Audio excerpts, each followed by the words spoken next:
Warning.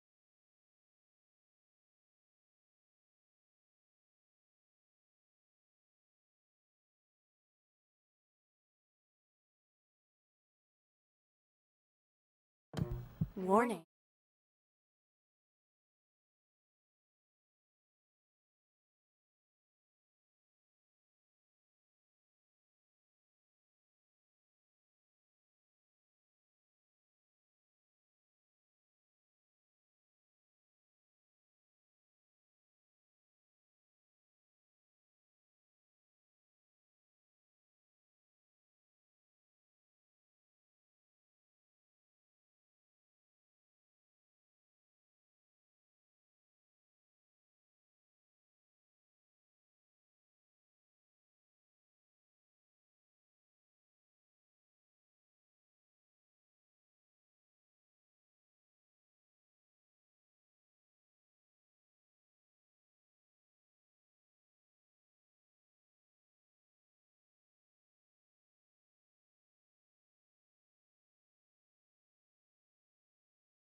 Warning.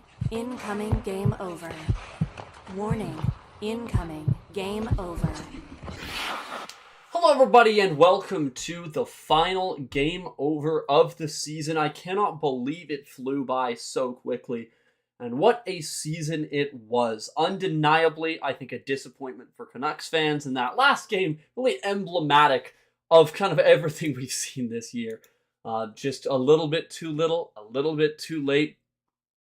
I'd like to thank everybody for joining on this last one. Is Kaja here to crash out? No, unfortunately not. Kaja is out at the Vancouver Rise game, which is awesome. Of course, they ended up getting the first goal in that league, which is cool. But we're here to talk about this league, the NHL.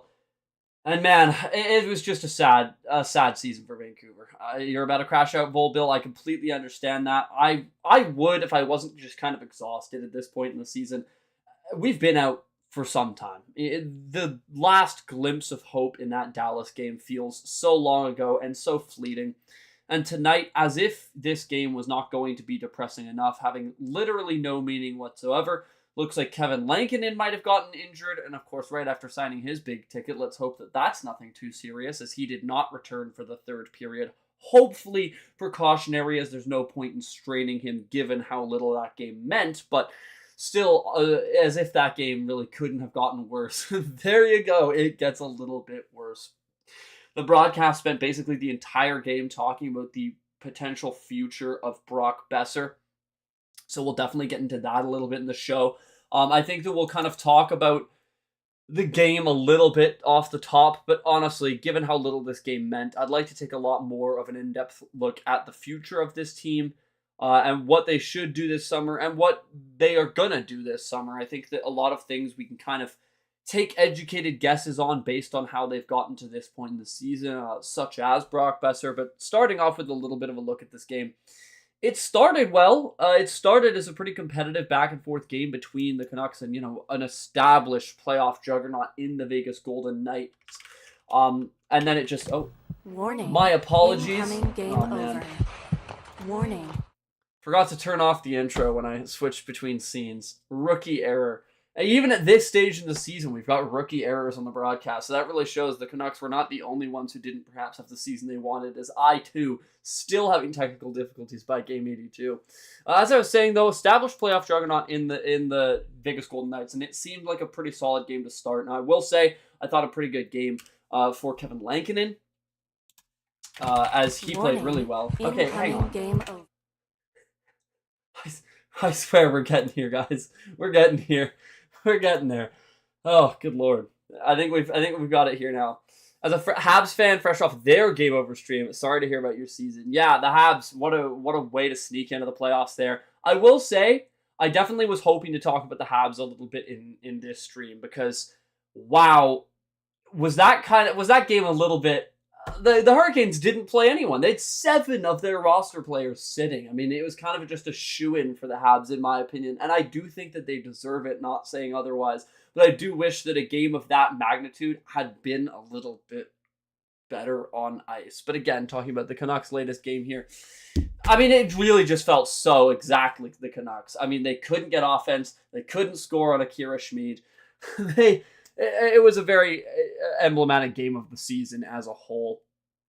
There wasn't enough offense outside of really the first period. The second period, they had no shots for the first 13 minutes. Just, yeah, so much not going right for this team. And I think that a lot of the game tonight, I don't want to say you could tell the two teams really did know that this game didn't mean anything, but the way that it was being played, I think so. Face-off percentage was just 35%. That continues to haunt the Canucks, and I think that undeniably that will have to be this team's number one thing heading into the offseason is getting another center. The future of centerman Philip Hedl is not secure whatsoever. Now, thankfully, we did get some good news today about Philip Hedl. That his concussion symptoms on this latest injury were greatly exacerbated by a virus that he had at the same time. And it seems like his concussion symptoms now were not as bad as they initially thought. So hopefully he is going to be able to return and be A-okay. He was practicing today in a contact sweater. So he'll certainly be playing again. But I mean, with the history of head injuries, really, he's one bad head injury away from the end of his career. And having that volatility at your second center position just is not great. Not to mention, Elias Pettersson.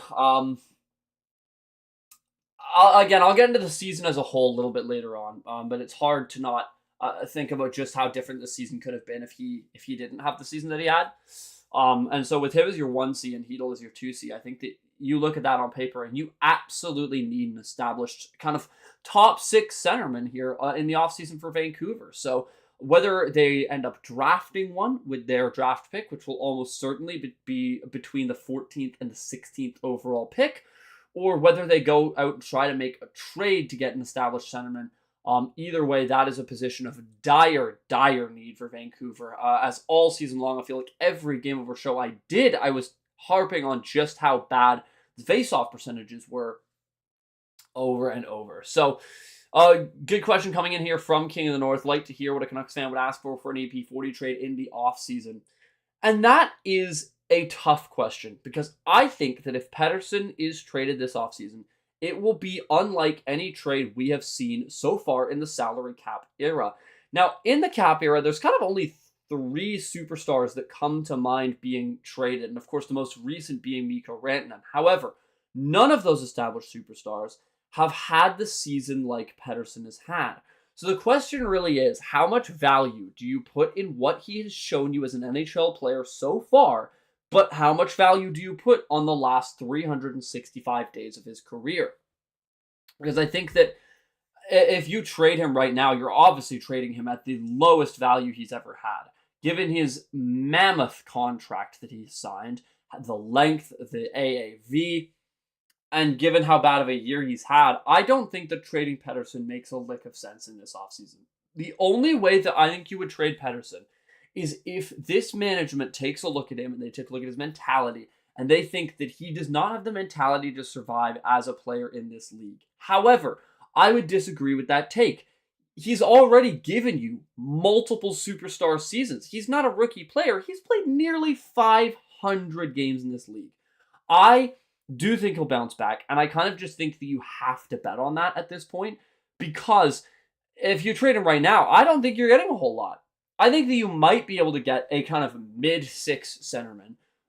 But at this point, it would be a risk to take on his contract for teams, and therefore it's not going to be a whole lot of value. Plus, what my great fellow co-host Mark Sianquita is saying, trading Pettersson will hurt our chances of keeping Hughes, which I cannot stress enough has to be the number one thing in this offseason. In fact, it should be the only thing. You got to keep Tocchet. You got to keep Hughes. And the reason that I say you got to keep Tocchet, because I know that we haven't always sung his praises on this show all year long, is that at this point, we have seen Quinn Hughes go to bat for Rick Tocchet time and time and time again. This core has already had you could argue too many coaches. They haven't been given long enough shots. Rick Tocchet's only been here for 2 years now. You've got to give him another year. I say you really have to try to find a way to put pen to paper on this one. Especially as well, given the way that he's regarded around the league. You know, teams around the NHL aren't just hyping him up for the love of being nice. They're hyping him up because he's a great coach with a great system. And at the end of the day, I don't think that you can put this year on Rick Tocchet. I don't think you can whatsoever. You look at the amount of success that the Canucks had in his first full year as a coach, they can get there again. Pettersson falling off a cliff cannot possibly be blamed on coaching and on systems, especially when you have guys like Quinn Hughes having the best years under Rick Tocchet. So it makes absolutely no sense at all, but what if it's Elias Pettersson on the Habs second line with Laine and Demidov? I will say, that would just be crazy. I think the Habs have such an awesome future if their prospects all pan out. Ivan Demidov looks crazy at hockey. Lane Hutson, he's incredible. He's going to win the Calder. That is a franchise that's got a really bright future over there. And I honestly think that if you were to rank which Canadian teams are most likely to end Canada's Cup drought, I think you got to put the Habs in the top 3. Just with how bright of a future they have. I think they're going to be threats for quite a long time. And that Dobes, I believe that's how you say his name, in between the pipes, also looking pretty nice as well. So, to steer it back to the Canucks, let's just take a look at what they want to do this offseason. I'm sorry, I would talk about the game, but really, what is there to say about this game? It was two teams that had nothing to play for, that I kind of acted like it. Great to see Pius Suter hitting the 25th goal of his career, of this season. That's the highest mark in his career in a single season. And each time he scores, that might be pricing his way out of Vancouver in this offseason. I'd love to see them keep Pius Suter, but I also don't want it to be for a ridiculous amount. So I would kind of tap out around the $4.5 million mark. With the cap going up, I definitely wouldn't balk at that too much. I would consider $5 million if it's a long AAV, given the cap going up. But now, of course, with all the tariffs and the kind of uncertain state of the economy, we don't now know exactly how much the cap's going to be up. Remember, the projections are just that. They're just projections. So if the league thinks it can't afford a higher cap, or at least as high as the projections, won't be as much. Is going to ask for 6.5? Yeah, honestly, given just how bad this free agent market is, it's bad. It's really an awful time for the Canucks because both Pius Suter and Brock Besser are going to be able to get a king's ransom in this offseason. And on top of that, hometown discounts, when people talk about hometown discounts, I always kind of laugh because the notion that someone is going to take $1 million less or even $500,000 less per year is just unfounded. If you think about it, if you take $150,000 less over 8 years, you're sacrificing over $1 million. So that's realistically what a hometown discount is, $100K, $150K, a rather negligible amount against the cap. So I think for sure that Brock Besser is gone. So honestly, let's talk about that now, and that is Brock Besser. I'm sad. I'm sad because I think that at the end of the day, if you look at this from a purely business decision, I do think it is probably the right call to let go of Brock Besser. As unfortunate as it is. I'm not saying there's a 100% chance he's gone. Probably pretty close to 100. And obviously what he has given for this city, what he's given for these fans. He's become an NHL star in Vancouver. He's given everything he has to give. No matter where he goes, whether he does stay with Vancouver or wherever he is, I really hope he has success, and I mean that too. But it's just one of those things where you take a look at this team, and where does he fit in your plans? He really was a great line mate with JT Miller, of course now gone. And I just don't see the fit. We've seen Pettersson and Besser, they haven't really worked in the past. What's it to think that they're going to randomly find chemistry they haven't been able to find for 5 years? He didn't look great in the short amount of time we saw him with Philip Hedl. So unless you're confident that you're going to be able to bring in a centerman that works with him perfectly, he isn't really a play driver. He on his line, he needs someone else to kind of get the puck to him, and that's fine. You need trigger guys. Of course you need trigger guys. But I don't think the Canucks have enough playmakers right now as it is, especially to justify keeping him with how much he's going to be getting paid. Given the just awful free agent class that we've got this year, Brock Besser might be the second best FA, probably at least top 3.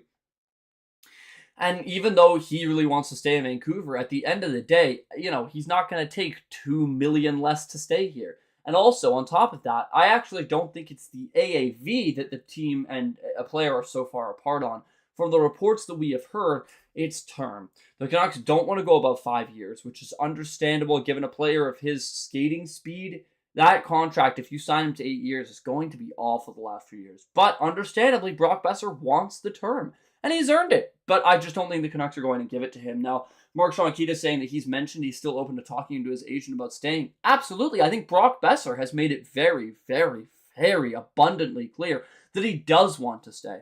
The issue isn't Brock Boeser. The issue is the Vancouver Canucks, and I just don't think that they want him. It sounds like they've been so far apart in contract negotiations. Sounds like the Canucks really haven't budged. And so, he will end his, if this is the end of Boeser, he will end his Canuck career top 10 in pretty much every major goal scoring category. Top 10 in goals, top 10 in power play goals, top 10 in game winning goals, as Shorty was mentioning on the broadcast.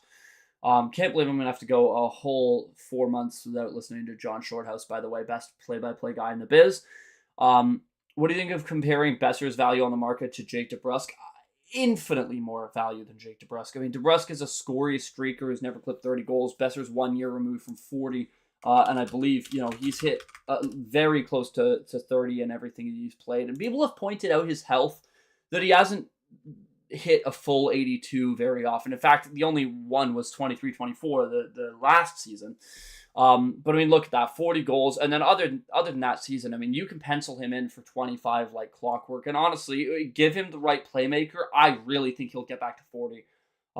That year we saw with him and Miller was truly incredible. Whether Jake DeBrusk, I mean, he can hit similar goal tallies, but he's incredibly streaky. He's not really power play. He's not really a play driver. I think Jake DeBrusk is the most, exactly meeting expectations. I don't know about you guys, but of course, going to school here in Canada, you remember elementary school, where instead of giving you report cards like A, B, C, they gave you exceeding expectations. Well, in my personal experience, it was failure to meet expectations. But I think Jake DeBrusk is the most exact example of meeting expectations. He provided no surplus value while exactly living up to his contract. So dropping by to say hi, sorry about the pain. Thank you so much, Kay. I appreciate it. Thank you for stopping in. We've definitely talked a bit about other teams having some more success, such as the Montreal Canadiens. So everyone tell Kay that Hamilton bad and say hi. A little bit of a shout there. I can't agree with that Hamilton being bad. I'm a fan of Hamilton. But anyways, Brock Boeser. I'm going to miss him. I just can't see him going back for Vancouver. Who is the replacement for Boeser for now? That's a good question, and that's one that I think the Canucks are going to have to deliberate on. I think that they've got a few options. I'm going to discuss the kind of most obvious option off the top, and that is Jonathan Lekkerimäki. Now, I don't think that he can't step into a big role next season, but I don't think it's a good idea because that is such a boom or bust, throw you into the fire and see what you're made of approach. And it's all very much putting your eggs in one basket because if Lekkerimäki can't live up to that role, then you're kind of sewered. So it does make you wonder what the Canucks are going to do because they've got some really, really big holes that absolutely have to be filled. We've already talked about on this show, their desperate need for another center. Now, if Brock Boeser leaves, which looks likely, they're going to need another winger too, and another guy that can score. So here is where the Canucks are going to need to be active. It's not in free agency. I don't think the Canucks should be huge players in free agency. I think given the poor class, teams are going to have to overpay in huge amounts. I don't think the Canucks have the cap space to land any of the big names. And I think if you're not getting a big name from this one, then I'd rather just look at the potential trade options. So, trading. The Canucks have a glut of skilled defenders right now. If you look at the lineup, I mean, having to sit guys like Mancini, obviously he played tonight, but just in general, you've got a bunch of young guys, Mancini, DPD, obviously Tom Willander. Depending on whether or not you're going to bring forward back, at least one of those is expendable. So I think that the best option for Vancouver is going to be to try and fill one of your holes via free agency. Whether that's elevating guys in a lineup, whether that is going to be making big trades. But I think you have to make at least one big trade. Whether it's going to be for a big winger or a big center, I think you have to trade one of your big defensive prospects for a winger or a center. So, who do you trade? That's the big question here. Do you trade Mancini, DPD, or Willander? The first one that I would like to cross off the list. I don't want them to touch DPD. I absolutely love what he brings. I believe it was Josh Elliott Wolf on Sportsnet 650 that first made the comparable of kind of looking like a young Nikita Zadorov. I think that's a great comparison. And now bear in mind that Nikita Zadorov, never going to be a top pairing defenseman in this league, but that's all right. If you're able to kind of legitimately hang around in a depth role, not that guy can play a sixth D-man in a pinch, but be an established, middle pair, even bottom pairing guy. That's what they need. And Pettersson, DPD has stepped into that role already as a rookie this season. If he is going to be able to improve just a little bit, he's going to be such an established piece of this core for a long time. I actually think that he should be an untouchable for this team in the offseason. Now, Mancini and Willander. This is where I think you can make arguments either way. Mancini has, in my opinion, the lowest skill ceiling of DPD, Willander, and Victor Mancini. But he also probably has the lowest value right now. Was kind of an extra piece in that JT Miller trade, and does look like he'll probably be an NHL defenseman, but to what extent is rather unknown right now, as he wasn't really able to consistently get into the Rangers lineup. Got into Vancouver's a little bit more consistently, and he's looked pretty good. But even then, I'm sorry, but every single team overvalues their own assets. Here in Vancouver, we really like Mancini. I really like Mancini. But I'm telling you now, if you are going to put him on the trade market, you're not getting a whole lot. And then there comes the option of trading Tom Willander. It's so risky to trade top prospects, and especially given that he had a very successful year at Boston University, made it all the way to the national finals where they lost to Western Michigan. He could be really good. He could be really good, but here's the thing. He's a right-handed defender. He's the Canucks' best prospect right now outside of Lekkerimaki. And he is going to be the only one that has enough value to get you the kind of player the Canucks need up front. And it's a tough thing, but you get what you pay for. And if you only want to pay a Victor Mancini and, a depth pick, you're not going to get that strong of a player up front. So I would be very open with them shopping around Tom Willander. I think that he is at the peak of his value as a prospect right now, given his leadership and his stats in that tournament leading to the national finals in NCAA. And of course, the fact that he's a right-handed defender, everyone laps that up. So he has a whole lot of value. And I think that you could get an established top six center for Willander and maybe a little bit more. It might have to be a package centered around Willander, but I think you could send out Willander and maybe like a third or a fourth round pick. It's so hard to predict these things and get, a quality centerman. And so I think that is what the Canucks have to consider. As much as obviously you want to keep all your prospects, but take a look at the Canucks depth lineup and you're going to be sitting two of these guys every single night, especially if they consider bringing back Derek Forbort, which I'm not certain they'll let him go. He was actually quietly a pretty underrated player for Vancouver this year. I think he was one of their most underrated players. Had a bit of a tough start to the season, then got injured, but ever since coming back was one of the best penalty killers in the league, if you look at all the metrics. And the Canucks had a very solid penalty kill as well. So overall, I wouldn't be upset if they kept Forbort on a depth contract, but especially if you do keep Forbort kind of as a 6th, 7th D, and then have him and Mancini kind of alternating throughout the lineup, then really, where is Willander going to be slotting in here in the next couple years? So if you're putting him down for a year in Abbotsford, then again, the Canucks have to prioritize this next season. You have Hughes for one more year, and if you aren't a competitive team at the end of that year, bye-bye. So you really have to focus on this season. And so because of that, I think trading Willander makes the most sense because he's going to bring the most immediate impact to the lineup. Because right now, I'll be so real. You look at the Canucks forward core, it is one of the worst in the league right now. I'll say there are of course worse teams. Look at the rebuilding teams; they're worse. But of teams that are trying to be competitive, one of the absolute worst. And I really don't think that there's any question marks about that. So let's take a look at which guys should actually be here next year. I think Aatu Ratu will have an NHL job next year. I think he'll be our 4C. Between him and Bluger, I think that is your third and fourth C penciled in. I think that that is a line I'm completely happy with. Dakota Joshua is a player that I think will bounce back. Obviously, what he went through this year with battling testicular cancer, he had a season that you can't judge. You just can't judge a season like that for Joshua. I'm really confident that given the kind of player that he is, given the kind of work we've seen him put in, and the kind of chemistry he's shown with line mates like Garland and Bluger in the past, I have no questions that he'll bounce back. So I think he'll be a Canuck next season. Drew O'Connor obviously is signed, so I think no question he'll be back. Now, let's have an uncomfortable conversation here, guys. I'm about to throw out the possibility of trading a fan favorite. A man that set an NHL record this year. Do you consider trading Kiefer Sherwood? Now, the reason that I say this before I get absolutely eviscerated, I love Kiefer Sherwood, but he is undeniably at the absolute peak of his value. And if you think that you need more goal scoring in the lineup, what team isn't going to potentially want the guy that just set the hits record while also having the best offensive season of his career? The Canucks have never been a team to sell high on guys. I do think they'll keep Sherwood. I would love to see him in the playoffs. Oh my goodness, could you imagine a full series of teams having to play against Kiefer Sherwood?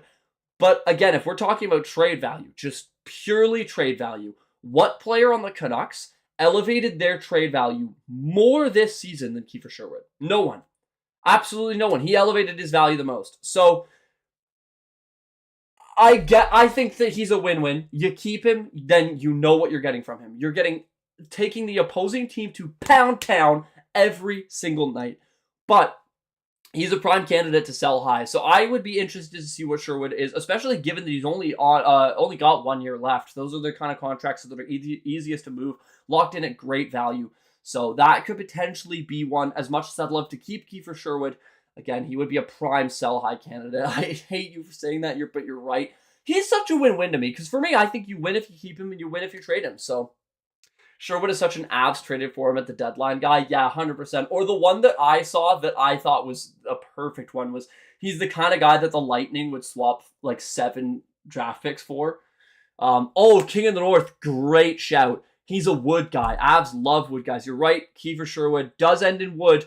He would be the 5th player on that team whose name ends in wood. So, or 4th player, my apologies. No, that's a great shout, King of the North. You're right. We got to trade him to Colorado, and we got to do it now. What's up, Mr. Wilkins? Welcome to the stream. We're just talking about which guys might actually be back in Canucks jerseys. Then we head to our top 6. And a name that I would be very, very interested to see is Nils Höglander. And I kind of want to poll you guys. What do you guys think about Nils Höglander? Because obviously this is a player that, man, he shows so much promise. I really like seeing what Nils Höglander is, but he can't stay out of the doghouse for long enough to earn a consistent spot in the lineup. And bouncing around that much, it's really hard to kind of find your game when you're trading line mates every few games. And obviously he'd be a guy that you're selling a little bit lower on. You know, had a 25 all even strength goal season 2 seasons ago, but now last season, but now this season, not the season that Höglander wanted. I actually have to check exactly how many goals he has. I know that it's a big step back. Yeah, just 8 goals this year. Just 8 goals, 25 points. That's 1/3 the amount of goals that he had last season. So when you take a look at that, it is a bit of a bounce back. But he's not signed to a huge contract. I think that he would still have value.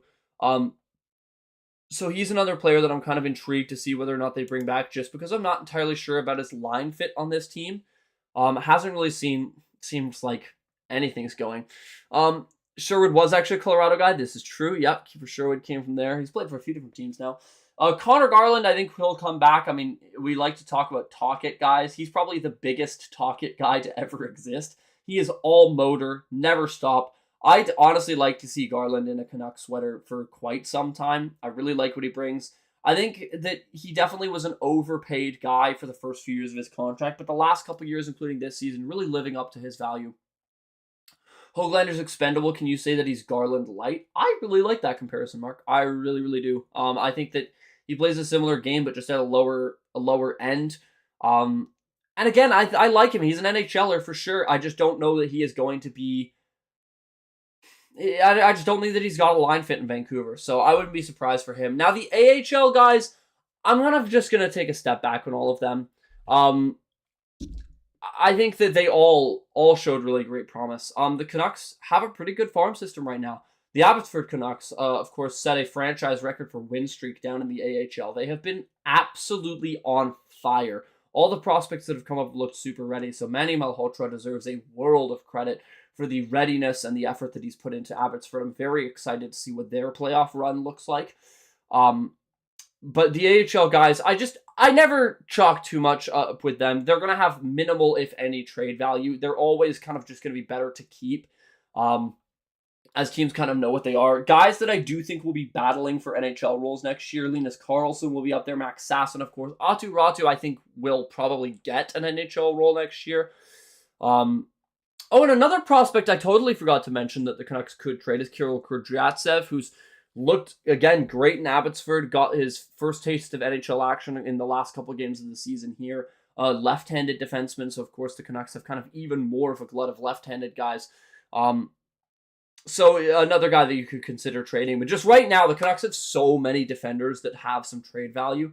You really, I think, have to consider moving some of them for help up front. Now, the last area to look at is the goaltending tandem. Kevin Lankinen and Thatcher Demko. Now, I'll say this. That is one of the best tandems in the league. And it's not even that expensive, relatively, at the contracts that they're at right now. I mean, one Sergei Bobrovsky or Kevin Lankinen and Thatcher Demko. I mean, pretty comparable. I think it's a really good tandem. Kevin Lankinen had a great game tonight. And I think I think part of the reason that it works so well as a tandem is that I don't think either of these goaltenders now, at this stage in their careers, can be true starters, can be like 60 to 65 games played a year guys. I think that they're both guys that are going to need load management, that are going to need maintenance, that are going to need coaching and management to watch their games played heavily. And so because of that, I really love this tandem. I think that they're guys that can both play 35 to 40 games a year with a couple of games to Tolopilo or Shilovs at some point. And I think that that's something that, really well put together. Now, of course, the other option is trading Thatcher Demko heading into the last year of his contract. I don't know how I feel about trading Thatcher Demko. With goaltenders, I don't know what it is about that position. They don't get good trade value. They just don't. I mean, I think back, I'm also a diehard Senators fan, as many of you know. That Ullmark trade for Ottawa, I mean, we give him next to nothing, or the Sens give him next to nothing for him. So I think Thatcher Demko has even less value than Ullmark did at that time. So I'm not sure what you'd actually get for him. So for that reason, I think you just keep him. Maybe, depending on the situation at the trade deadline, maybe you consider flipping him kind of closer then. But even then, I can't even think of what possible situation. Like, if the Canucks are on an absolute tank, like, if the team is just not looking good by the trade deadline, then maybe you could deal Demko. But if that happens, then you have so many more problems than trading Demko. Hot take, Arshdeep Bains changes his game, improves immensely, and elevates his game to becoming our 13th forward. I could see it. I mean, every time you look at him obviously in the WHL and now then in the AHL, he looks like he could become a playmaker, but just hasn't really been able to get there at the NHL level yet, and just seems like one of those guys who's constantly on the cusp of breaking in. Same with Nils Oman, another guy that he's fine on your fourth line, but never really feels like he's going to be a threat to make a huge impact. Another guy who I'm just looking at our lineups, of course, right now. Is Noah Juleson going to go down as having one of the most unimpactful seasons in NHL history? He did not have a point, if I recall correctly. Obviously, I always wish the best for guys, but he had 35 games, was a -12 with no points. I mean, 35 games and not even getting like a secondary assist is kind of impressive almost at certain points. But man, Tocchet just seems to absolutely love that guy. He works hard. He's a good penalty killer. Maybe he'll get an NHL contract somewhere else, but I'd be gobsmacked if they bring back Juleson. Habs legend Noah Juleson. Yeah, I always forget. First round pick, and You always know a player is bad when they get traded and the headliner is former first rounder. if they have to specify that, they are not good. I'm sorry. That's how I feel about Noah Juleson. Not very impactful ever. Other guys to look at, Philip Hedl. I don't think that the Canucks trade Philip Hedl, given his injury status. I just think that's a player that's not. I don't think he has any value at all. It's such a risk trading for a guy like that, knowing that he is one injury away from his career being over, and he really just has so many problems staying healthy. So I don't think that you deal him. I don't think they're going to deal Elias Pettersson, the forward. I think that situation is just awful. You're kind of damned if you do, damned if you don't. Because if you trade PD right now, you're trading him at a fraction of what his value should be. And if you keep him and he doesn't bounce back, that's the worst contract in NHL history. No question. No question that's worse than Jonathan Huberdeau. If Pettersson continues to play at the clip that he played this season, yeah, worst contract in NHL history. I don't think anyone would disagree with that. That being said, I do like his chances of bouncing back. You just don't string together that many good NHL seasons in a row and have it be a fluke. I think you can have one good NHL season and have that be a fluke. All right, sure. But I don't think you can have as many legitimately astonishing seasons as Pettersson has had and call it a fluke. And also, don't be quick to give up on a guy. He's still a relatively young player. If you look at the Sedins, they took forever to break out. Now, of course, Pettersson's situation is different. He had already broken out in a major, major way and now heavily regressed. So it's definitely a different situation, but I think Pettersson, you just have to keep him, really. I just don't think it makes any sense. So, yeah, next season will be the season of keep Quinn Hughes. You just have to. So, King of the North saying, I embrace the tank. Trade Quinn to the Devils for Nemec, Mercer, and a boatload of picks. Trade Pettersson to the Habs for Doc Engstrom and picks. Draft Gavin McKenna. Look, that's funny. I love Gavin McKenna. I'll say that. I think that guy's going to be a stud in this league. He is a nonstop highlight machine, kind of like Ivan Demidov. But no, I mean, firstly, I'll be so real. I hate both those packages. I think Nemec, obviously so way too early to call a player a bust. My personal feelings are that he's going to end up being a bust. Just having that high of a draft pedigree and you can barely crack the lineup. And on top of that, when you do crack the lineup, he had basically the worst defensive metrics in the league this year. And even then, Dawson Mercer, another very good player, not enough impact for someone like Quinn Hughes. If the Canucks lose Quinn, it is going to be a dark age for the city of Vancouver. You're going to have to go into the depth of a rebuild. Yeah, most impressive Habs first round pick in the Bergevin era. Yeah, I mean, easily the best pick. I think that they've fluffed a few picks. We'll see how Reinbacher turns out. Such an unfortunate injury to start this season, but Demidov's incredible. So, okay, at this point in the stream, I wanted to talk a bit about kind of other teams. Canucks season was a failure. There's no question about it. Resign Talkett. Let's see what you can do in the offseason. That's my summary. Let's talk a bit about other teams. I firstly did want to touch on the Habs. And actually, before I even touch on the Habs, I want to touch on my overall point of the Habs game today. Because today was a game that should have been so exciting. And it wasn't. Because Carolina sat 7 or 8 guys. And it's understandable. It's understandable. I'm not blaming Carolina one bit. They have no reason to try and play spoiler to Montreal. They want to make sure their guys don't get hurt. And I understand that. But it is, I think, undeniably bad for the sport that those kind of games don't matter for one team. You don't have to apologize for taking over my stream with Habs K. Your team deserves to be talked about. And you guys run a great ship over Game On Montreal. So, yeah, it's nice to talk about winning teams, exactly. But tonight's game should have really mattered and should have been really important. And it really did look like just one team cared and the other team didn't. And so we've brought up, other big guys in the media have brought up the idea of an NHL play-ins. And I'd be really interested to know your kind of thoughts. And for those of you who aren't familiar with play-ins, it's a system that like the NBA does. I'm not actually sure if other leagues do it, but I know the NBA does. And basically, the last few teams that are battling for those spots play mini-series against each other to get in. It's kind of like Survivor Series. Actually, fun fact, in the league that I work in as a play-by-play broadcaster, the PJHL Junior A, that's how they do it down there, as they've got a little Survivor Series for that last spot as well. And I think it would be great, because it would mean that the Canucks, the Flames, the Habs, the Blue Jackets, all of their games would really matter down the stretch, because you still have that chance to make it into the playoffs. Whether, like, seriously, there have been, one or two playoff spots up for battle, and the rest have been decided for so long. Play-ins are so good. Yeah, play-ins would really change things. Here's the thing, King of the North, saying just bring back 1v8 format.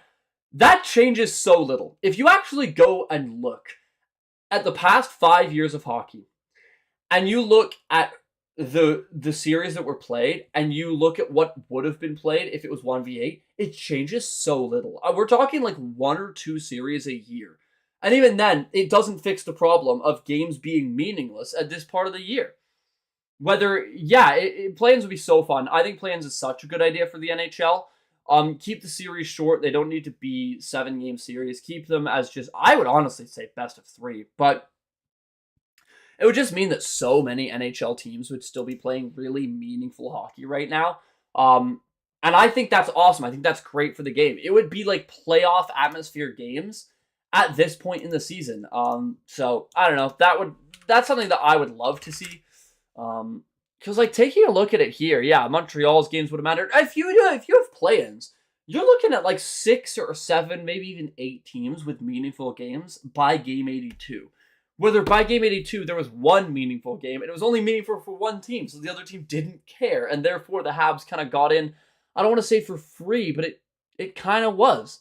So yeah, a good congratulations to the Habs though. I think it's awesome to see them in the playoffs. I actually think underratedly, I don't think they'll beat Washington, but underratedly that series might be closer than it looks.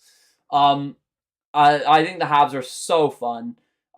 Talk about young talent, and I mentioned this earlier in the broadcast, but now that I've got a ton of Montreal fans in the chat, apparently I'll mention it again, that if you ask me to rank which Canadian teams are going to break Canada's cup drought, I would put Montreal top 3, and they might even, not be third kind of thing. I don't believe in the Maple Leafs. They're the Maple Leafs. They're not going to make it past round 2 of the playoffs. And that's if they don't get beaten by the Senators. I'm sorry, but let's be so real here. Whether the Habs just have such a bright future. They're already making the playoffs now in this early stage in their rebuild, and they're only going to keep getting better as these players get better and better. So that is a team with a really bright future. Underratedly, I think the Senators are another really great Canadian team. I don't see them slowing down anytime soon now that they're making the playoffs for the first time since 2017. Habs making a cup final, rebuilding, and making playoffs again before the Red Wings. Incredible. I am a bit of a Red Wings hater, so I have loved to see just how badly the Yzer plan has failed. But taking a look at some of the series around here, I mean, Hurricanes, Devils, oh man, that's going to be a really good series to put on if you want to perhaps get a little bit of a nap in, if you're perhaps a little bit tired after a long day at work and you just don't want to be too excited. I don't know. I just think the Devils, without both Dougie Hamilton and Jack Hughes, do they stand a chance against Carolina? And the Carolina is a very good team that plays very boring hockey, hence why I'm going to rate that series really low. The Caps and the Habs, I'm actually so excited for that series. The Caps, 111 points, and yet I still don't really believe in them. I don't know how I feel about the Habs. They're just so unpredictable. It was like 2021. You're just on paper, you look at that roster and you think, that's not going to do any damage. But then they just dazzle you with speed, skill, and guys that you haven't even heard of lighting it up. I have to admit to you, Game Over Montreal, that I had to look up who that Dobez goaltender was 2 days ago. I'd never even heard of him. And I look and he's just, wow, this guy's an NHL ready starter. And now Demidov comes over and lights it up. And by the way, can we laugh at all the teams that passed over Michkov and Demidov because they thought that they were going to be staying in Russia for 5 more years, and now they're both in the NHL? That's how I feel about that. The series that I personally am most excited for are actually both in the East. The Battle of Florida and the Battle of Ontario are going to be awesome. I cannot wait. I am, of course, a big Sens fan. I'm pulling for Ottawa to beat Toronto so hard. I kind of like their chances. Obviously, you don't want to jinx anything. I'm so superstitious when it comes to sports, especially as a broadcaster. I've jinxed a fair few games in my time and been yelled at, so I've learned my lesson. I really think the Senators have a shot against Toronto, though. Obviously, 11 points higher in the standings for Toronto, but that's a team that can just never seem to get it done in the playoffs, and just the mentality of what feels different about this year. Obviously, the coaching change, maybe, but I just can't. I'm not going to believe in the Leafs until they show me reason to believe in the postseason, and therefore, because of that, I really think that the Senators have a good shot. Not only that, I think Brady Tkachuk in a playoff series is going to really get out of the Leafs' skins. Although, likewise, I think Matthew Knies, that guy's a playoff player. Say what you will about the rest of that team, but I think playoff players, Matthew Knies is going to rank pretty high up on there. Battle of Florida is going to be a bloodbath. That's kind of my only hope for the Ontario teams. I think that both of the Ontario teams would lose to both the Florida teams. However, if the Panthers and Lightning can beat each other up in a 7-game war, then maybe either of the Ontario teams has a chance, whoever comes out of that Ontario series. But I think both the Lightning and Panthers are poised to win the Cups. I think that they should both be among the favorites. I think whoever wins that series is probably my pick to come out of the East. But again, whoever wins that series is a big question mark, because that is going to be a crazy series. Any more series in the East? No, that is the series is in the East. Now, taking a look at the West. So firstly, I'm going to start with the team that I'm calling frauds. The absolute fraudulent Winnipeg Jets. I've said that they are the Leafs of the West in the past, and I mean it. Seriously, another great regular season for the Jets. Oh, going into the postseason, wow, they've got the best goaltender in the world. This is the year they'll finally get it done, and then they fall flat. They fall on their faces, and I think that this is another season where you've got a red-hot team in the St. Louis Blues heading into the playoffs. I mean, to be fair, the Jets haven't been cool at all either. 7-3-0 in their last 10. But I really think that the Blues have a solid chance against the Jets. And I think that if you made me pick an upset, that would be the upset I'd go for. The Jets have the talent to get it done. No ifs, ands, or buts, they do. But just like the Leafs, all that talent in the regular season doesn't matter if you consistently fail in the playoffs. So I could see the Blues coming out of that one. I really could. The Wild taking on the Avalanche. I'm saving the series that I kind of most want to talk about for the end here. The Wild and the Avalanche, the Wild and the Avalanche. Yeah. I can read, I swear.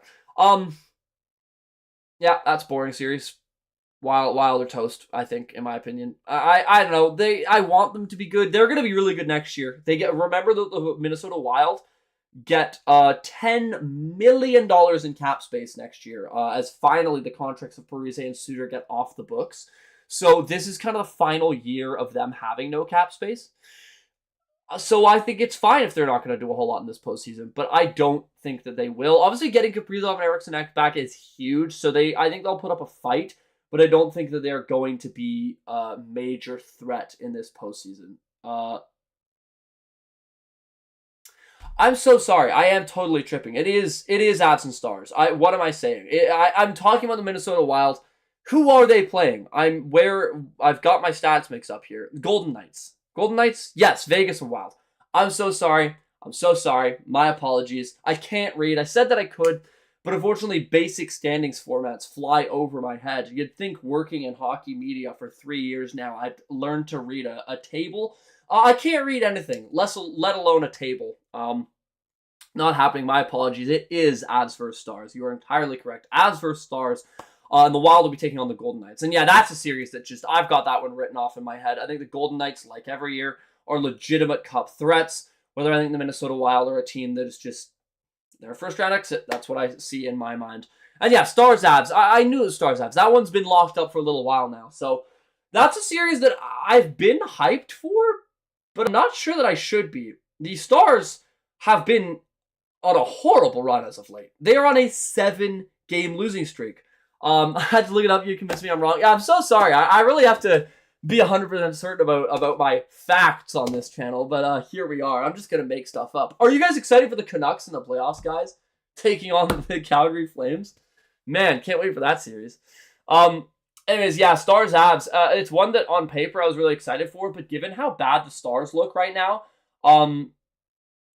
I think the Avs are going to walk that one. And on top of that, Robertson left the game hurt tonight. And of course, given the precautionary nature of late games in the season, there's a chance that he could, have been all right and then just not come back. But he looked pretty banged up. And for a team that's already on a 7-game losing streak, now losing Robertson, that's tough. And I think the Avs are going to make him pay. On top of that, I actually haven't checked in a little while, so let me just Google right here. But I believe, oh no, I'll let him off. Mikko Rantanen, he's 18 points in 20 games, which is pretty good. It's not his Avalanche numbers, mind you, far from it, but at least closing on that points per game pace. So I'll let him off. Certainly a lot better than he was looking in Carolina. So, yeah, I don't know. That'll be a fun one, I think. Definitely the Stars could pull it off. Jake Ottinger, I think, needs another big postseason to kind of beat the fraudulent allegations. As, of course, everyone remembers that series from Ottinger when he nearly, not nearly, like he was just gung-ho against the Flames. Now, obviously, they ended up taking that series, but Ottinger was the only reason that went far. He was seen leaving in a brace. Yeah, that's not good news for the Stars. And so, yeah, I'd be interested to see how that series comes out, but I definitely have to give it to the Avs. And yeah, I don't think Ottinger is necessarily as unreal a starter as he maybe was in years past. So he has the potential to steal games. That being said, you want to talk about goaltending quandaries? You look at the Avs. I'm a big fan of Mackenzie Blackwood. But he's been up and down this season. When he first came over to Colorado, he looked incredible, man. That starting 7 games, he had 1 loss and he had like a .950 save percentage. He's really slowed down. So, do you think Jack Hughes can maybe come back for the playoffs? Maybe, but of course the thing to bear in mind there is that what Jack Hughes are you getting? He might come back for the playoffs if he physically is able to play. I think he will. But if it's Jack Hughes at 50% of his power, that's not a huge threat. 70, 80% maybe. So I think a lot of players play through a lot of things. Of course, you think back to the Stanley Cup Finals where the Panthers lost, and we found out after that players, were playing with broken legs, shoulders, sternums. Matthew Tkachuk was playing, he couldn't even tie up his own skates. I mean, like, the things that these players will push themselves through is insane. But I just, is it actually worth it if Jack Hughes is barely able to play? That's kind of how I feel. So, we'll see. We'll see if he plays. But both him and Dougie Hamilton, I think if they do force their way into the lineups, it's not gonna be a huge impact, I think. And I could be wrong. Maybe Jack Hughes comes back at 100%, but I just think that's really unlikely. Midwood, I mean, hey, they've had a lot of woods, so who knows if you're even talking about. So yeah, I mean, that's a little bit of a playoff preview right there. I think it will be an interesting playoffs. I think there's kind of upset potential in a lot of the series. Oh, I say that's a playoff preview. I saved the best for last, only to forget about it. For the 100th year in a row, the centennial anniversary of the Kings and Oilers playing against each other in the playoffs. It's so tough because it feels like this is the year that LA will finally get it done. This is probably the best LA team of the last 4 years, because jokes aside, this is the 4th year in a row we're going to get Oilers and Kings in the first round. And of course, the Oilers have eliminated the LA Kings in 7 every single time. It's really funny. They really are the embodiment of oh so close yet so far. And part of me feels like that's going to be it again this year. Even though McDavid and Draisaitl have missed games late in the season due to injury, so I'm not sure they'll be at 100%.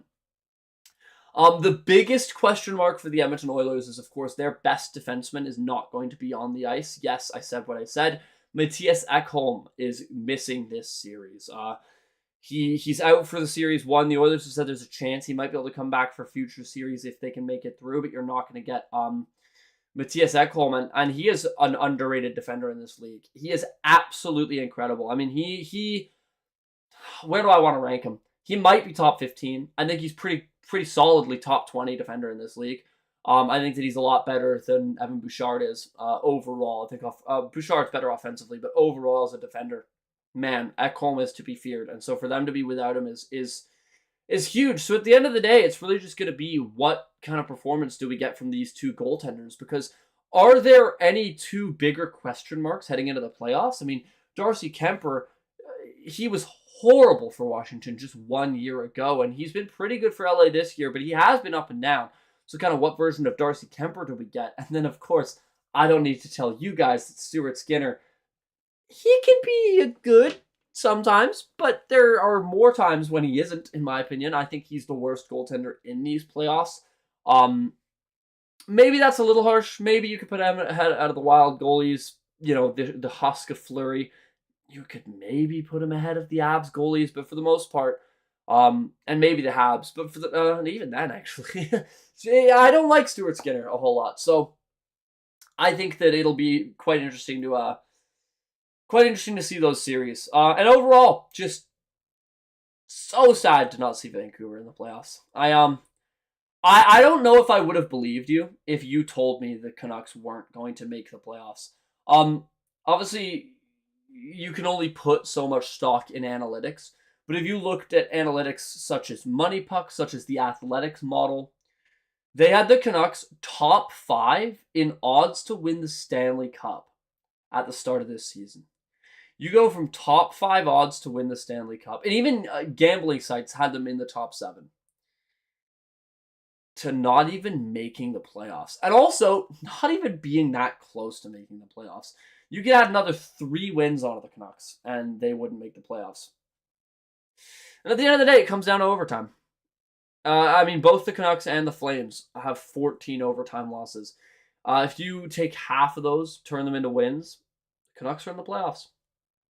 Just have to find a way to get it done in overtime. 14 losses is just too many. It's 7 too many. So respect Sam Montembeault. No, you're right. I think Montembeault is probably better than Skinner, but not by much. Would anyone put this experience in the same league as the last season under Green? I would actually argue it might be worse, given the expectations. Obviously, Travis Green had expectations to become a playoff team, but it's not like the seasons he had before him were lights out amazing seasons like the Canucks had winning the division last year. So I think this season actually might go down as one of the most disappointing seasons in Canucks history. I mean, honestly, top of your head, how many seasons rank up with this? I mean, you could argue that after winning the President's Trophy in 2012, losing in the first round was just as disappointing, but that was the LA Kings were no pushover. That was not they won the Cup that year, so you lost to the Cup winners. 2013, of course, that pretty bad as well. There's some in the early 2000s that weren't good, but I mean, honestly, in my mind, this has got to be one of the most disappointing Canucks seasons of all time. So I think ever since some of the players got their big money deals, they slacked off and dropped off in so many ways. I don't think that's unfair, but honestly, outside of the big EP40, I don't immediately agree with that. Because you look at the guys that got big money. I mean, Filip Hronek, he had a pretty solid season. I don't think it was a great season for Hronek, but I don't think it was a bad season either. And of course, he got a big ticket. Jake DeBrusk, another guy that signed a huge deal. I think he, as I mentioned earlier in the stream, was exactly on value. I don't think he provided you any surplus value nor any detrimental. I think he lived up to exactly his contract. So honestly, other than Pettersson, I don't think that too many players slacked off. Hronek was guilty of that. I mean, Hronek was awful in the playoffs last year. There's no question about that. But this season, I mean, he was pretty solid on the pairing. He had 33 points in 61 games. I mean, over a 0.5 point per game pace as a defender. That's pretty much exactly what he had the season before. 48 points in 81 games, 33 in 61. I mean, pretty much identical pace for Hronek. So I don't think I personally would accuse Hronek of being guilty as the same fall off as Pettersson. And Pettersson's, of course, was just historic. So that's why I feel Tocchet can be incredibly lucky he still has a job. He should have been on the chopping block. Now, that is going to be the one that I disagree with the most. I think that Tocchet really should be around here next year. Because, again, next year is all about keeping Quinn Hughes. That is the only thing that matters next year. I cannot stress enough, there's nothing else that matters about next year. If you lose Quinn Hughes, this team is going to enter a dark age. It's going to enter an ice age. We're going to enter another full rebuild. Guys, if you are a Canucks fan, you should not want Tocchet fired. You actually should not. I cannot stress that enough. Because if he gets fired, you're going to lose Quinn Hughes, and then this team will enter another rebuild. We just went through a rebuild for what felt like an actual eternity. The last time this team was competitive in the playoffs, I was a child. I didn't know what I wanted to do in life. I wasn't even in high school. I have become a man. I've graduated high school. I've gotten a university degree. I'm working my dream jobs now. Since the Canucks were last competitively viable, I don't want to do another 5-year rebuild. I beg. We can't have that happen. You've gone through so many coaches with this core. I mean, seriously, do you look at the roster and do you think that if this roster had a different coach, that we'd be in the playoffs this year? I would be willing to call people pretty delusional if you think that this was a coaching error this year. I don't think it's coaching's fault what went on with Pettersson and JT Miller. I mean, I think that this year was just an anomaly. I mean, I don't want to write it off, but I really do just kind of want to look ahead. What happened with Pettersson and Miller is what sewered the team. And, that's more on management than coaching, because they are the ones that signed these guys to huge tickets. And honestly, I actually think that management should be looked at in kind of more boiling water than Rick Tocchet should. So, I don't know. That's my personal opinions on it. I think that given the amount of guys that actually have succeeded under Rick Tocchet, it's easy to look at the big names that have regressed. But I think there have been more players that have taken steps forward than steps back. I mean, Connor Garland. Think about how much of an overpayment that contract was every single year up until Rick Tocchet has turned him into a player who's actually met his value. Brock Besser had his best year under Rick Tocchet. Quinn Hughes has had his best years, plural, under Rick Tocchet. Pius Suter has turned from a guy that was struggling to get an NHL contract into a guy that might get close to $6 million this offseason.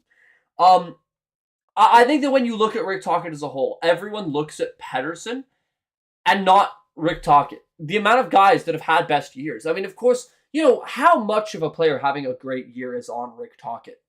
Who knows? You can make arguments either way, and that is not for either one of us to decide because it's not a fact. Some of it's on the player, some of it's on the coaching. But I think it would be crazy to point out Rick Tocchet and say that he's the reason this team wasn't doing anything. As again, he was the bench boss the entirety of our division-winning season last year. So, yes, the Canucks had very, very good luck that season. They were riding on incredible PDO, and no one's going to say they didn't. But even if you take a look at the stats from last year, and you kind of take the PDO and look at it average, they might not have won the division. They were still an established playoff team. And on top of that, did they look bad in the playoffs? No. They handily beat Nashville, and they took the Edmonton Oilers to 7 games overtime. 1 goal. Like, it's so close. I think that at the very, very least, he's earned another year. There's no reason to fire him this year. You cannot possibly expect this team to have, their 5th coach for this core? Or I guess 4th in 5 years? It's crazy. It's absolutely crazy. And especially given the praise that Quinn Hughes has sung, I am fine. If the Canucks don't have the year they want next year, I'm fine with firing Tocchet after that year. Just extend 1 game, sure. Or 1 year, sure. I'm not saying you gotta lock him down for 5 years. I'm really not. But if you want to keep Quinn Hughes, it starts with keeping Tocchet for at least 1 more year. And if you're a Canucks fan, you want to keep Quinn Hughes. You absolutely have to keep Quinn Hughes. I really won't have any arguing on this. You have to keep Quinn Hughes. At least fire Yogi Svechkovsky. I almost want to recant about what I said about Mike Yao and get him back ASAP. So for those of you that don't know what Connor Hill is talking about, those are the guys that were running the Canucks power play. I think that's so fair, Connor. I think that it is completely fair to take a look at the power play and wonder what's gone wrong. But also, to be fair, I'm pretty sure that Rick Tocchet does have a hand in a pretty big hand in the power play. So what I would like to see is the Canucks maybe tweaking the coaching core. I'd love them to bring in a power play specialist. I really would. as I think that would help a lot of issues. But also the penalty kill was great this year. The Canucks had a great penalty kill. I really don't want that to be changed too much. So get Hughes to sign another contract and then fire him. It's bait and switch time. I love it, Kay. If you think you can trick your captain, it's a great idea. It's a great idea. So, yeah, I mean, where's the light at that point? Seriously, it will be the most depressing 5 years in the Canucks. Do you want it to be 2030 until we see the Canucks be competitive again? No? Then you have to keep talking. You just don't have a choice. You have to keep talking for one more year, as that is going to be the path to keeping Quinn Hughes, and therefore the path to keeping this team competitively viable for several seasons. Now, a little bit earlier in the chat, there we go, it's Kay saying, do you think Pettersson bounces back? I don't see how that kind of talent just disappears. You have to think he bounces back. Because the thing is again, I think that players that have one huge season and then fall off can be busts. But you look at Pettersson, I mean, he's been a point per game player for 4 seasons, pardon me. And then a 100-point season and a 90-point season after that. And then this. You've got to hope he bounces back. Now, I'm not saying that he'll bounce back to having 102 points again. But I am saying that I at least think he can be an 80-point player. And if he is an 80-point player, that's enough. You want him to be more, given the $11.6 million. You really want him to be 90, ideally 100. And you want him to be providing that two-way. Now, that's the only bit of defense I'll say this year, is that he was really strong defensively. It's not enough. It's not enough. I'm not justifying it. But he was really strong defensively. So if he's able to bounce back to being an 80-point player and really strong defensively, then that's worth it for the contract. It is. So, you have to rely on him bouncing back. I don't think trading Pettersson makes a lick of sense. I don't think you're going to get a lot of value for him. So, did you take notice of how many times they leaked goals in minutes and he barely thought to call a timeout just so he could rip players on the bench? Honestly, I think that there are some fair critiques about Rick Tocchet. I'm not saying he's perfect. I'm just saying that if you lose him, you're losing Hughes, and at that point, there is no hope for Vancouver. I think there is some very fair criticism of Tocchet. I think the timeout thing is a big one. I think the power play is a big one. I think pulling goaltenders is a big one, which it seemed to be almost random at certain points in the season. So I don't think that you fire Tocchet, but I also don't think you sit there and not critique Tocchet. I think, Connor, you've made some great points about Rick Tocchet, and I think that you made some fair points, but I also just don't think that firing him makes a lick of sense for this team. So I want that weird little blonde guy to do well. Dude, don't we all? If Besser really wants that 8x8, then move on. No way in hell does he deserve an overpayment like that. I agree, and so does Canucks management. If the Canucks management were willing to sign an 8x8, it would be done. The team loves him. The organization loves him. It's strictly business and money that is the reason that the Canucks don't want to keep him. The last confirmed offer that Vancouver had on the table for Brock Besser was a 5x8, and that's the big thing, is Besser wants term. And the Canucks don't seem to want to give him term, and that's the biggest reason why I think it is very likely that we see Brock Besser walk, is because the team just seems so far off in term. And he's a very good player, but he's a complimentary player. He is like the highest end of complimentary players. He's not a play driver, but he can score you 40 goals. So you need to put him on a lineup with someone, or on a line with two guys that can get into the corner, that can get the puck to him, and you can have him just working on his shot. Because that's the biggest thing about Brock Besser, is a wicked shot, no speed, and good hockey IQ. And he works hard, and he's clutch. There's a lot to like about Brock Besser. But I do think that as a business decision, it makes sense to say goodbye to him. But you're right, given what he's going to be able to command on the open market, it does not make sense to overpay him. So I definitely agree with that. And same with Pius Suter. I would love to see him back, but if he's going to get as much as it's rumored he's going to get on the open market, then you can't justify that as well. So we're paying $8 million for Slavkovsky. Besser's better than him. Yeah, but the thing is Slavkovsky's in the first year of that $8 million deal as a first overall pick. I mean, he's gonna get better, or at least that's why you signed that ticket, is because you think he's gonna get better. Do you think Brock Besser is gonna get better over the course of this deal?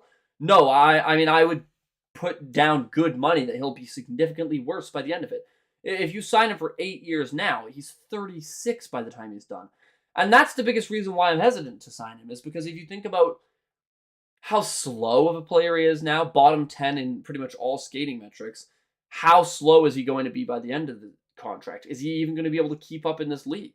So I think that's why the Canucks don't want to give him term, is because I think that if you sign him for 5 years, he'll be worth it all 5 years. He'd only be 33 by the time that ends, but 36 if you sign him by 8. I think those last 3 would be pretty bad. So we'll see what happens, but I definitely don't think that we'll see Brock Besser back.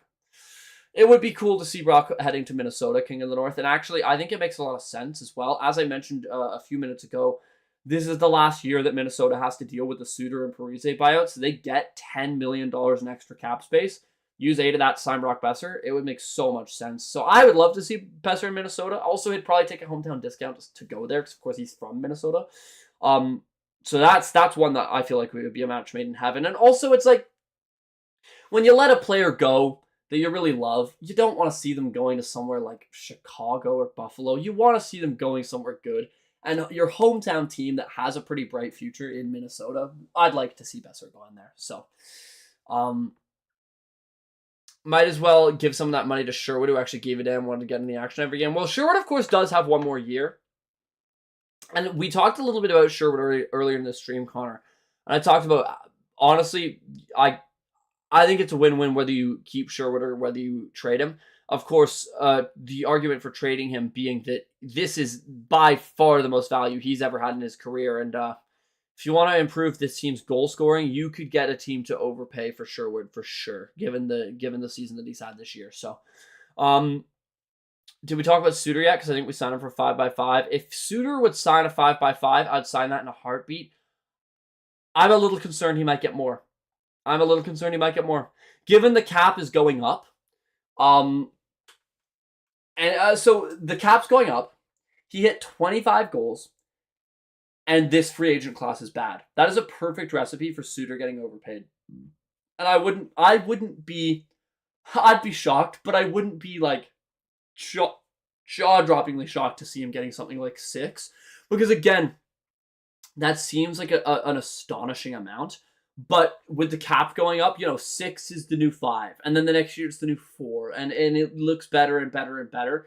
And his versatility, that's a rare archetype. A really rare archetype. He can legitimately play both center and winger. That's rare. You don't get that a lot. So, Suter's going to get 6 somewhere. Yeah, I can see that for sure. I'd say 6.5 by 5 for Suter. That'd be the most I'd give him. Oh man, that's tough. Like, if you know you're going to get another 25-goal season from Suter, I would give that to him. But what was the season he had before? Like 15 goals? That's a massive overpay if he gets something like that. I made that number up, by the way, so let me go check and see how far off I was. Wow! I was damn close. He had 14 goals. So it's like, he is having a career year. He's been very consistently 14 or 15 goals. In fact, he's had 14 or 15 every year of his NHL career until now. But this is an explosion, the likes of which we haven't seen before. I mean, until this season, he's been a career 25 to 35-point guy. This season, 45 points, 25 goals. So I would be concerned with if he regresses a little bit, because if you pay him 6.5 and he goes back to 15 to 20 goals, that's not a good contract. So I wouldn't want to give him more than 5.5. I don't think. I think I wouldn't want to give him more than 5.5. He's a good and grounded player, but not a major game changer. That's exactly how I feel, Connor. I think that when you talk about guys that are complementary versus core players, I think Suter is a great complementary player. I think he's a complementary player that could be a good complementary player on a good Stanley Cup contending team. That's how I feel about him.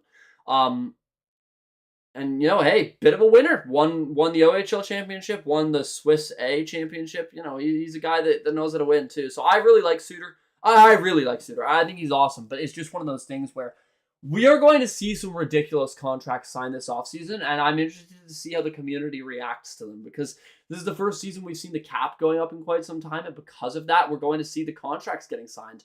And between that and it being a bit of a bad class, I think we're going to have major sticker shock, and that's why it's another kind of tough year for Vancouver.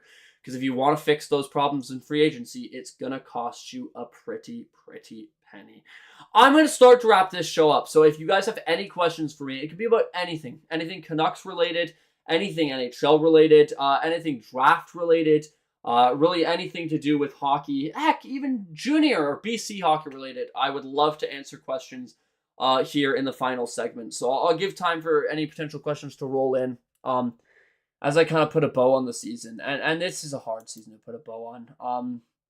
It sucked. There you go. There's your bow. It sucked. This was a season of some of the worst games in Canucks history. The first game of the year, really emblematic. That choke against Calgary. That choke against Seattle, where we allowed them to, funnily enough, set a record for becoming in the top 5 for quickest 3-goal comebacks, which of course ended up being a record the Canucks set later on in the season. But that game was awful. I mean, really, it's hard to just pick a game and say, like, this was the worst game. There were so many bad ones. There was one against the Islanders early in the year where they got outshot something like 40-8 after 40 minutes. Just so much went wrong this season. I mean, even recent games. You look at that 7-6 loss to the Blue Jackets in a shootout in a year and a time of year where every point counts and you just can't get anything.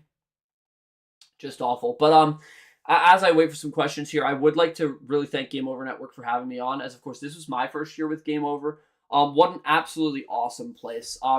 I'd like to first off thank Kaja, as she was the one that I knew coming into this organization, and she was the one that I knew beforehand from our time together with the Surrey Eagles in the BCHL of junior hockey. She is awesome. Kaja is just the absolute best. What an awesome person, great hockey knowledge, funny. So I'd really like to thank her as well, because she's the one that pointed me towards this opportunity. I wouldn't have gotten here without Kaja. So a million thanks to Kaja. And someone that I wish I'd gotten to see a bit more this year. And then, of course, Mark Sianquita.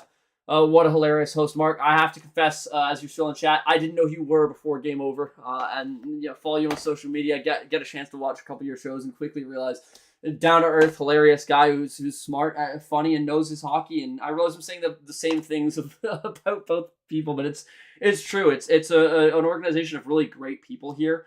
Who are both really, really fun to hang out with and also really know their stuff. And so that's why it's a really great organization to be a part of. And of course, I'd really like to thank Andrew, the head honcho of Game Over, for bringing me on, making it a super, super fun year. And as much as it wasn't necessarily a year that the Canucks wanted, and I know that we had maybe a bit of a down year for Game Over. I know there were some ideas that weren't able to be implemented.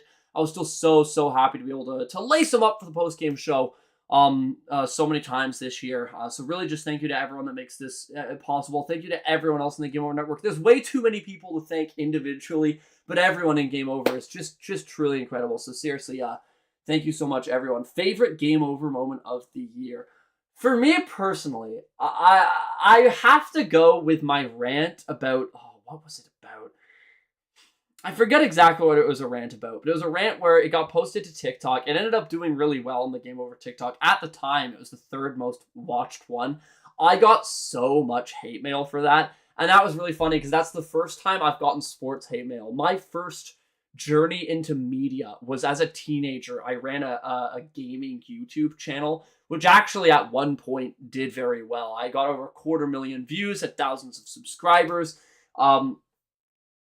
And I was used to getting hate mail on that channel, but I've never really gotten hate mail in the sports media world yet.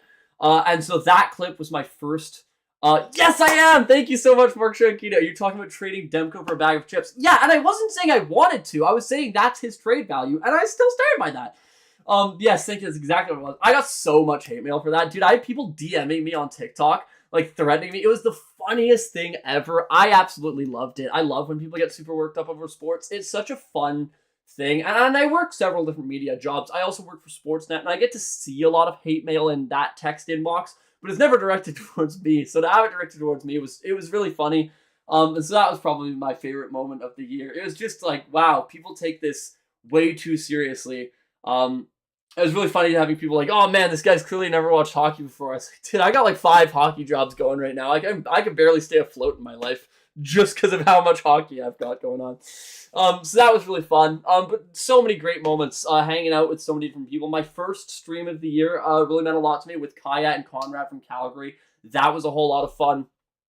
That was when I kind of immediately realized what a great organization this was, of both Kaja and Conrad really welcoming me in and just having such a great time. And that one, we ended up staying in call for nearly an hour after the postgame show, just talking about junior hockey in general. our careers. It was awesome. So now I am going to answer a few questions. I'm so happy to reminisce about this season of Game Over. I really can't thank everyone enough, but seriously, from the bottom of my heart, thank you for everyone. Whether you're a viewer or involved in Game Over in any way, shape, or form, thank you for supporting us. Thank you for helping us out. And thank you for allowing me to speak my words on the post-game show. So now to answer some questions. Favorite hockey moment from this season? For the NHL. Oh, man, that's tough. I'll go for my personal life in play-by-play. It was probably getting to call the PJHL All-Star game. For the NHL, oh, man. I'm going to have to pick something Sens related. I think I might go for when it looked like the Sens season might be over. Allmark went down, Forsberg went down, and we had to rely on this Finnish 23-year-old that a lot of people, I knew because I'm a Sens fan, but a lot of people had never heard of, called Levi Merilainen, and he kind of saved the season. That was really fun. Looking for the Canucks, I mean, honestly, like, I feel like I've drowned out most of the good Canucks moments with bad memories from this season, given just how many there were. It's got to be the comeback, obviously, for the Canucks, recent, but that 3-goal comeback against Dallas, I mean, seriously, that was history. That was history. That is a record that might not be broken for years and years and years and years and years. 3 goals in a minute, that's crazy. So I think that was probably my favorite Canuck moment from the year. Next question. What do you think needs to happen this summer for you to feel hopeful about the season next season? I want to see the Canucks getting some impact forwards. I think that I have a lot of hope for next season because if you think about the things that went wrong for the Canucks this season, a lot of it was kind of uncontrollable. Like the spat between Pettersson and Miller. I mean, how do you predict that? How do you prepare for that? Dakota Joshua having a bad year because he was battling testicular cancer. I think both him and Pettersson are set for bounce back years. So I'd like to see them just flesh out the forward core a little bit, and I'd like to see them not panic. I don't want to see them trade Pettersson. I don't. I think that's such a risky maneuver. So I'd like to see them kind of keep it low, bet on the bounce back, and flesh out the forward core. If the Canucks in the offseason can come away with a top 6 forward, like a legitimate top 6 forward. We're talking an impactful top 6 forward. And then a middle 6 forward, i.e. one center and one winger of those skill varieties. Then I'm happy and I'm looking forward to next season in a positive mindset. If the Leafs do another Leafs and fail to make it past round 1 after winning the division and failing to beat the Sens with a 100-point margin, will we see Steve Dangle complete his Joker arc? I actually don't even know what Steve Dangle can do. His Leafs breakdowns have been so funny, but it's like, how does he elevate it? The levels of breakdowns he's had on stream now, how does he even elevate that? So, I don't know, maybe he will completely snap. You know, maybe we'll see him, like, screaming, and then it'll go dead silent, and he'll just, like, look up to the camera, like, crazed eyes, and then you'll know he's finally lost it. I will say this, if the Leafs if the Leafs don't make it past the second round, I think Marner's gone. I think unless the Leafs have a pretty good postseason here, I'd be very surprised to see the return of Mitch Marner, because at that point you have to shake up that core. And I think we could see them really pursuing a guy like Sam Bennett. So that'll be kind of interesting there. Let's see, more question. Miss Vicky spicy ketchup or purple Doritos bag? That's a good question. I'm gonna go to Miss Vicky spicy ketchup because I love the texture of kettle chips. For me, my favorite Miss Vicky's though, I'm partial to salt and vinegar as a chip flavor, but if we're looking at specifically Miss Vicky's, their jalapeno is so nice. It's like just spicy enough to give you quite the kick without being so spicy that it sucks to eat. I love their jalapeno. So I'll take Miss Vicky's spicy ketchup over the purple Doritos bag. That'll be my one right there. So I'm seeing the questions being wrapped up here. So I am going to start to wrap up the show. Because as much as it sucks to say goodbye to the season, I've got a whole lot of washing up to do, and I've got to be up early for work tomorrow, and it's 11:10, so you know at a certain point you've got to say goodbye to the show. So one last time, thank you to everyone, all the guests that I had this year. Again, kind of too many names, but I had a few repeating ones: Karen Krobach, Lachlan Irvin, Liam Higgs, being the ones that I personally got to speak to the most. Thank you for guesting. Thank you again to the whole Game Over Network for having me on. And also, especially thank you to all the viewers, all the support that we had this first year. It was a lot of fun to be a part of. And yeah, just thank you to everyone. One last time, if you'd like to talk to us in the off season and over the playoffs, of course, Game Over will have lots of playoff coverage. Please consider joining our Discord. If you're not already in the Game Over Discord, it's very active. So many people talking about hockey. So it's a great place to be if you are a fan of hockey. So for now, signing off for the final time for Game Over Vancouver. I have been Zach Clarke. For my fellow co-hosts Mark, Sianquita, and Kaja Antic, I'd like to thank everyone so much for watching and have a wonderful rest of your night. Signing off for the season. We'll see you next year for Vancouver, but lots of coverage for the playoffs coming up on the Game Over Network. Good night, and we'll see you next year.